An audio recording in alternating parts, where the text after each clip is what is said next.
बिस्मिल्लाहिर्रहमानिर्रहीम। अस्सलाम वालेकुम।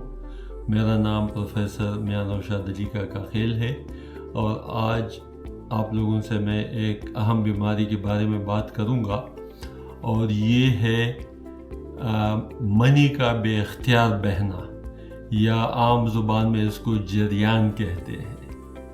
तो अंग्रेज़ी में इसको स्पर्मेटोरिया कहते हैं और ये बीमारी ऐसी है कि इसमें बग़ैर किसी जिनसी ख्वाहिश के या बग़ैर किसी लज़्ज़त के मनी खारिज होती है। और हम तमाम डॉक्टरों के पास हर महीने सैकड़ों लोग आते हैं इसी किस्म के तकालीफ के साथ, और बहुत से कम मरीज़ों को भी पता होता है और खासकर डॉक्टरों को भी इसके बारे में मालूमात काफ़ी कम है। तो मेरा ख़्याल था कि आज आप लोगों से इस पर थोड़ा बहस भी करूं और इसकी हकीकत भी बता दूं और इसके बारे में आपको मालूमात फराहम करूं। तो ये बीमारी बेसिकली बहुत पुरानी है। ये तकरीबन 600-700 साल पहले ये बहुत आम थी, ख़ासकर यूरोप में, कि वहाँ पे लोग इससे बहुत तंग थे और मरीज़ ख़ुदकशी पे आ जाते थे और उनका ख्याल था कि ये इनकी जिनसी क़ुव्वत बिल्कुल ख़त्म हो रही है, उसकी सेक्सुअल पावर जो है वो ख़त्म होते हैं और बहुत ही तकलीफ़ दे है।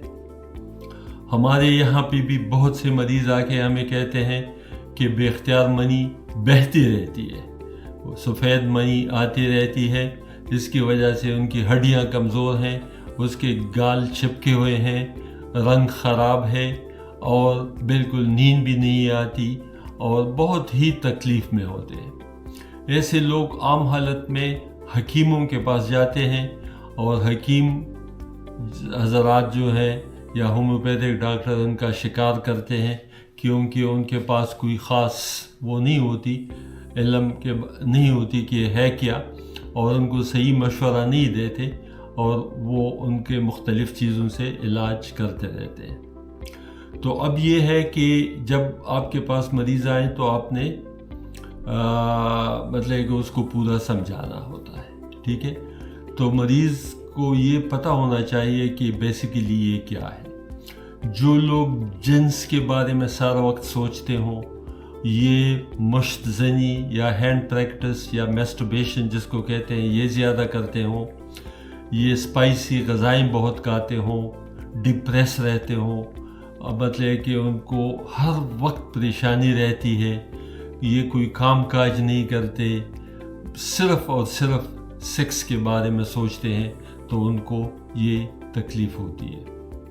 ये बात जहन में रखनी चाहिए कि नींद में हफ्ते 2 हफ्ते में अगर सही तौर पे मनी निकल जाए तो ये नॉर्मल चीज़ है, लेकिन अगर ये ज़्यादा आए तो फिर ये मतलब कि तकलीफ़ दे बन सकती है।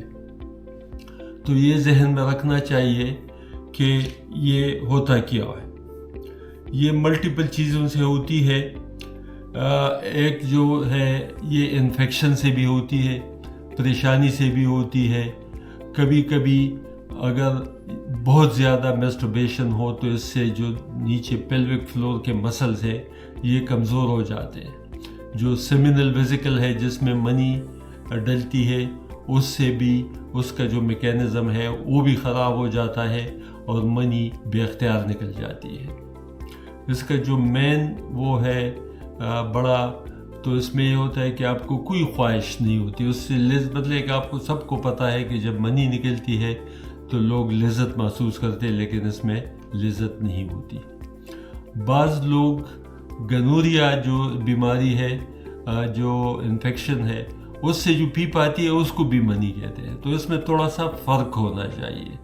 उसमें तो आपको और भी तकालीफ़ होती है, पेशाब जलता है, पेशाब रुक रुक के आता है या रोक नहीं सकते, तो उसमें और चीज़ें हैं। तो उसमें ये होता है कि जो लोग इस बीमारी में मुब्तला होते हैं उनको सिवियर या सख्त ज़हनी कोफ्त होती है, वो बहुत परेशान होते हैं, हर वक्त ये डॉक्टरों के पीछे घूमते रहते हैं।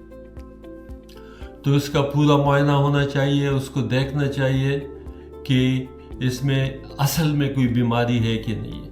اگر بیماری نہ ہو تو پھر اس کی بس سب سے زیادہ اہم چیز جو ہے اس کی نفسیاتی طور پہ اس کا معائنہ ہونا چاہیے کہ پتہ لگا لے کہ اس کا کتنا اس کا وجہ ہو سکتی ہے۔